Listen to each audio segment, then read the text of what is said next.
Hey guys, it's Sirens Vlogs and other stuff here, and today I want to do a review of the Shark Rotator TruePet. I got this vacuum today, and yeah, this is my Shark Rotator. I've always wanted one of these. I was originally wanting to get a Switch 2, but I changed my mind and wanted a Rotator instead.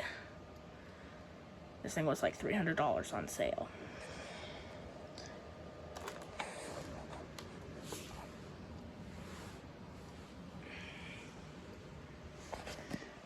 It has a crevice tool, an upholstery tool, and even a neat little turbo brush.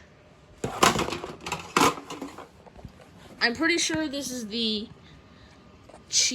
the first generation of the turbo brush, as you can see. I'm pretty sure this also works on navigators.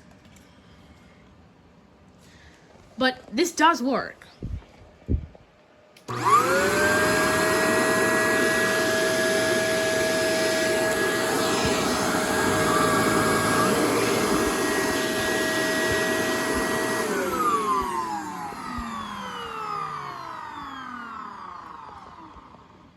Okay, that will be it for this review.